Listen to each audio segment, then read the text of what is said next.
안녕하세요. 언제나 여러분의 건강을 늘 응원하는 이팔 청춘 건강 비밀입니다.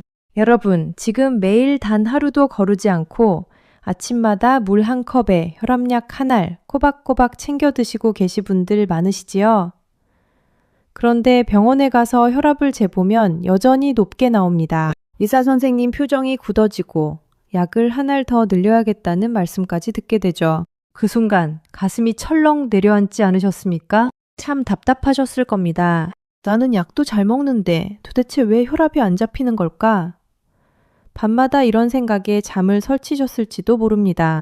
그런데 오늘 제가 아주 충격적인 사실 하나를 말씀드리겠습니다. 어쩌면 그 원인이 바로 여러분이 매일 식탁에서 아무 의심 없이 드시던 그 음식 때문일 수 있다는 겁니다. 조용히 약효를 갉아먹고 어떤 음식은 약의 힘을 너무 세게 끌어올려 오히려 위험하게 만드는 그런 음식들이 우리 밥상 위에 버젓이 올라와 있거든요. 무서운 건 대부분의 어르신들이 이 사실을 전혀 모르신 채 평생을 드신다는 겁니다. 오늘 이 영상을 끝까지 보지 않으시면 내일 아침에도 똑같은 실수를 반복하실 수밖에 없습니다. 그러니 잠시만, 딱 몇 분만 저와 함께 짚어보시죠. 오늘 제가 확실히 짚어드리겠습니다. 자, 우선 왜 음식이 약을 방해하는지부터 쉽게 풀어드릴게요. 우리가 약을 먹으면 그 약은 곧장 피 속으로 들어가 일을 하지 않습니다. 먼저 간이라는 공장을 거치거든요. 간은 우리 몸의 거대한 처리 공장이라고 보시면 됩니다. 약이 들어오면 간 속에 있는 작은 일꾼들, 그러니까 분해 효소라는 일꾼들이 약을 적당히 잘게 쪼개서 몸이 쓸 만큼만 내보냅니다. 마치 큰 통나무를 적당한 장작으로 패서 아궁이에 넣어주는 일꾼과 똑같죠. 그런데 어떤 음식은 이 일꾼들의 손발을 묶어버립니다. 일꾼이 일을 못하니 약이 쪼개지지 못하고 피 속에 그대로 쌓이게 됩니다. 약 하나를 먹었는데 마치 두 알, 세 알을 먹은 것처럼 약 기운이 너무 세지는 거죠. 반대로 어떤 음식은 약을 붙잡아서 몸에 흡수되지 못하게 막아버립니다. 그러면 분명히 약을 먹었는데도 약효가 절반밖에 나오지 않습니다. 짐작이 가시죠?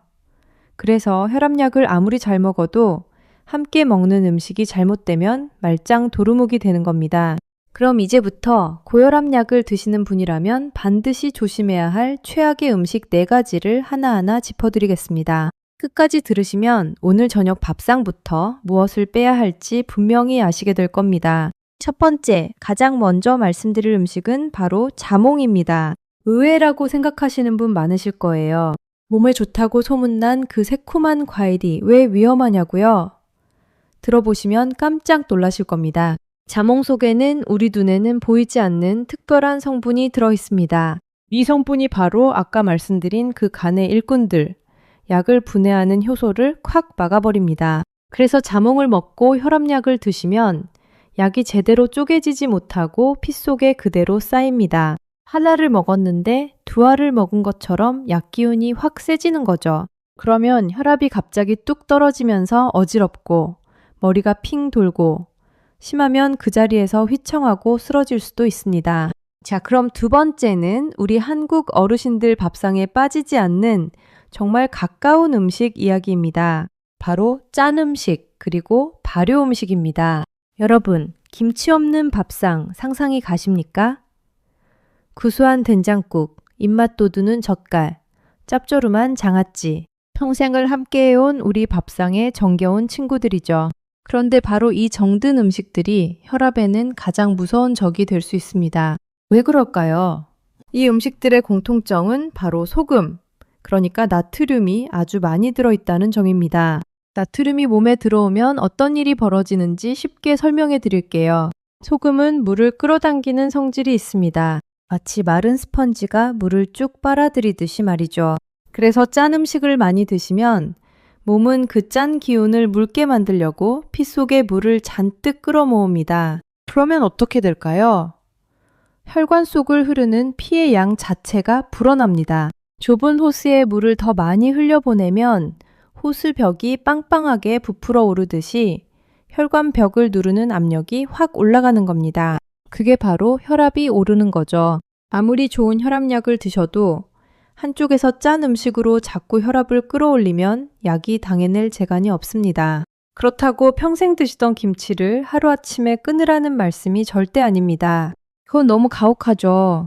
대신 조금만 지혜롭게 드시면 됩니다. 국이나 찌개를 드실 때 건더기는 드시되 짠 국물은 절반만 드시거나 남기세요. 젓갈이나 장아찌는 평소 드시던 양의 절반만 덜어 드세요. 김치도 물에 한번 헹궈서 드시면 짠기가 한결 줄어듭니다. 이렇게 작은 습관만 바꿔도 하루에 들어오는 소금의 양이 확 줄어듭니다. 어떻습니까? 충분히 하실 수 있겠죠? 이제 세 번째 음식으로 넘어가 보겠습니다. 그런데 이번 건 정확히 말하면 음식 자체가 나쁜 게 아니라 약과 함께 먹을 때가 문제입니다. 바로 우유와 유제품입니다. 어르신들 중에 약을 우유에 타서 드시거나 아침에 우유 한 잔과 함께 약을 꿀꺽 넘기시는 분들 의외로 많으십니다. 속이 편하라고 또 영양 보충하라고 그러시는 거죠. 그 마음 제가 잘 압니다.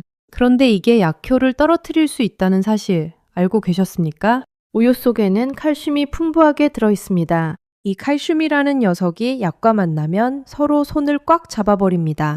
마치 두 사람이 손을 맞잡고 문 앞에 떡 버티고 서 있으면 아무도 안으로 못 들어가듯이 칼슘과 약이 엉겨붙으면 약이 몸 안으로 제대로 흡수되지 못하고 그냥 빠져나가 버립니다. 분명히 약을 먹었는데도 약효가 절반밖에 나오지 않는 거죠. 그래서 약은 반드시 미지근한 맹물로만 드셔야 합니다. 우유도 안 되고 커피도 안 되고 녹차도 안 됩니다. 오직 맑은 물 한 컵. 그게 정답입니다. 그렇다면 우유나 두부, 멸치 같은 칼슘이 많은 음식은 아예 먹지 말라는 거냐고요? 절대 아닙니다.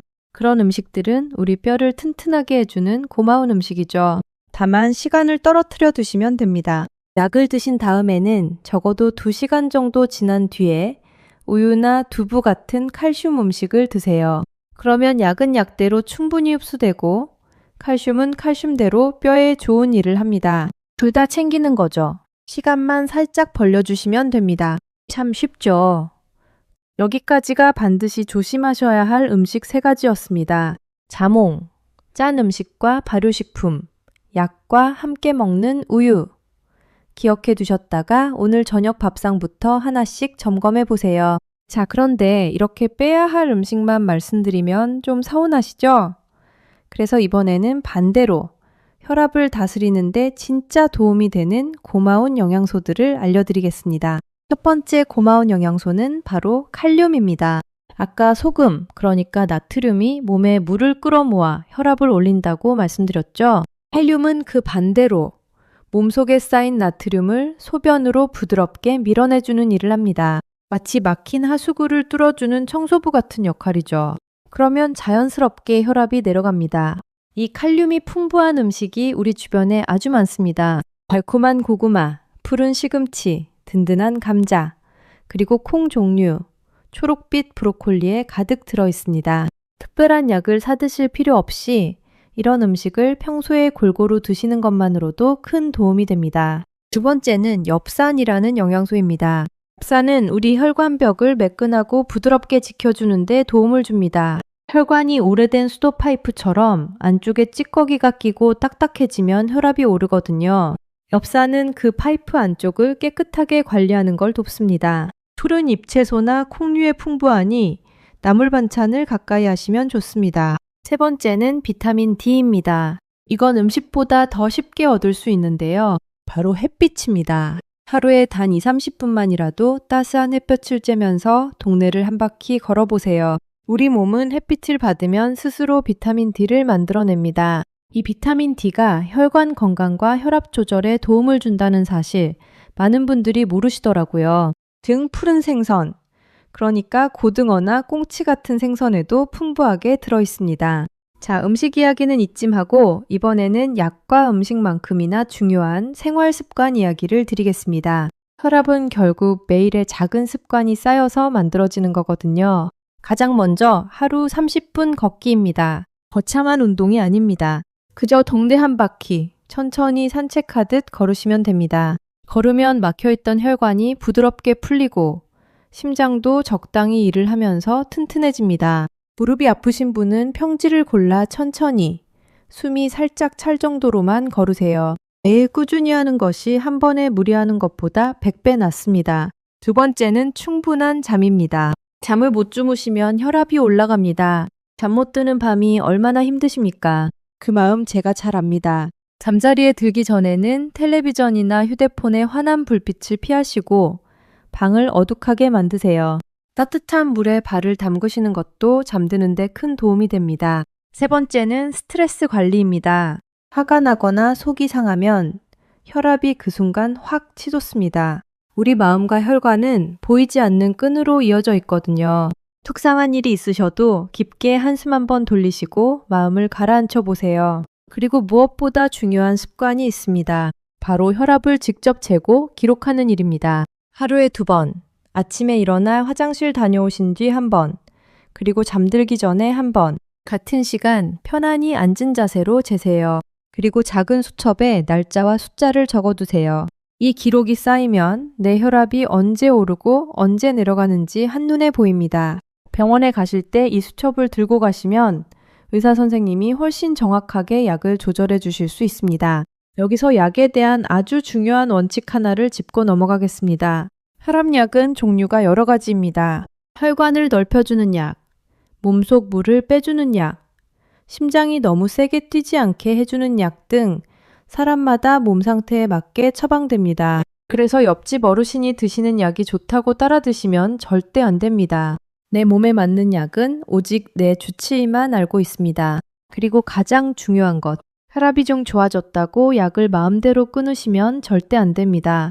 혈압약은 감기약이 아닙니다. 증상이 사라졌다고 끊는 약이 아니라 매일 꾸준히 드시면서 혈압을 일정하게 눌러주는 약이거든요. 약을 갑자기 끊으면 눌려있던 혈압이 용수철처럼 튀어올라 오히려 더 위험해집니다. 약을 바꾸거나 끊는 일은 반드시 의사 선생님과 상의하셔야 합니다. 꼭 기억해 주세요. 또 한 가지, 계절이 바뀔 때를 조심하셔야 합니다. 특히 따뜻하다가 갑자기 추워지는 환절기에는 혈관이 움츠러들면서 혈압이 쑥 올라갑니다. 추운 날 아침에는 갑자기 찬 바깥으로 나가지 마시고 몸을 따뜻하게 데운 뒤 천천히 움직이세요. 계절이 바뀔 때는 혈압을 평소보다 더 자주 재보시는 게 좋습니다. 마지막으로 우리 몸이 보내는 위험 신호를 꼭 기억해 두셔야 합니다. 갑자기 한쪽 팔다리에 힘이 빠지거나 말이 어눌해지거나 얼굴 한쪽이 일그러지거나 머리가 깨질 듯이 아프다면 이건 뇌졸중의 신호일 수 있습니다. 가슴이 쥐어짜듯 답답하고 식은땀이 난다면 심장의 위험 신호입니다. 이럴 때는 망설이지 마시고 곧바로 도움을 청하셔야 합니다. 단 몇 분이 평생을 좌우합니다. 여러분, 오늘 참 많은 이야기를 나눴습니다. 한꺼번에 다 지키려고 하면 오히려 부담스럽고 지치실 수 있습니다. 그러니 욕심내지 마시고 오늘 들으신 것 중에 딱 한 가지만 골라보세요. 약은 맹물로만 드시기, 자몽 멀리하기, 자기 전에 깊게 숨쉬기, 무엇이든 좋습니다. 그 작은 한 걸음이 내일의 건강을 만듭니다. 오늘부터 천천히 바꾸시면 됩니다. 댓글에 오늘부터 라고 남겨주시고 실천해 보시기 바랍니다. 여러분의 혈관은 생각보다 정직해서 정성을 들인 만큼 반드시 보답해 줍니다. 오늘도 끝까지 함께 해주셔서 진심으로 감사드리며 다음 시간에는 더 좋은 이야기로 다시 찾아뵙겠습니다. 구독과 알림 설정 꼭 부탁드립니다. 지금까지 28청춘 건강비밀이었습니다. 고맙습니다.